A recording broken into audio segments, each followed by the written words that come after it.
We're Rhonda and Matt, and in the studio today is John, lead singer from Hawk Nelson.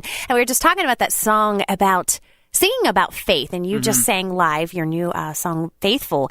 And what's interesting is I loved the story about that song, that it was one of those on the record that you thought, oh, okay, this is a great song. It came out of a personal circumstance that you were going through and that a friend was going through, but never imagined it being the song that you would release. But as a Christian artist, you said sometimes there's times where God will step in and go, wait, I think there's something to this. I want you to release this one rather than that one. I thought that's something I never thought of, that, you know, you go your way with business and you think, I know exactly what songs we're releasing. I know what we want to do, what we want to play.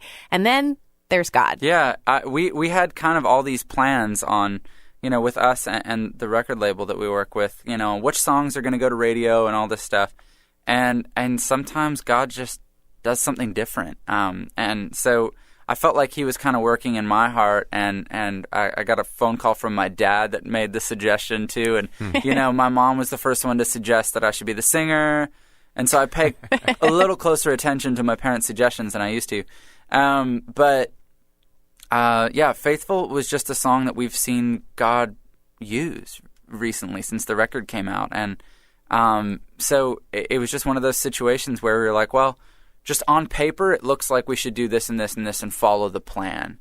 But I think God's doing something. And luckily, we work with, you know, the guys in the band and our management and label and everything.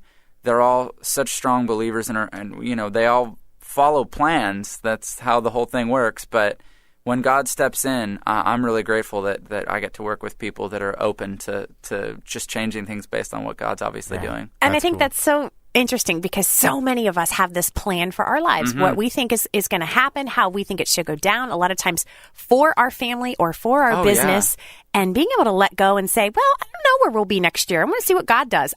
That scares me more than anything, of anything in my life. And you know, it's funny, right? Because we all want to be in control. I want to be in control of my life. And the reality is we're just not. You know, I mean, there's a small amount of things we can control. We can control how we treat people or how hard we work. But like in the grand scheme of things, there's just a lot that's out of our hands.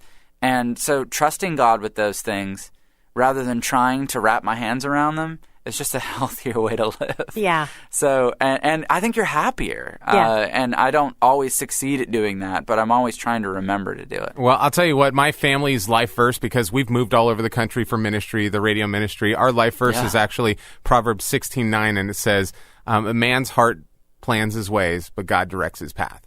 And it just seems like that is exactly what's going on with this song is, you know what, you had plans, but God changed those plans to direct your path the way that it should be.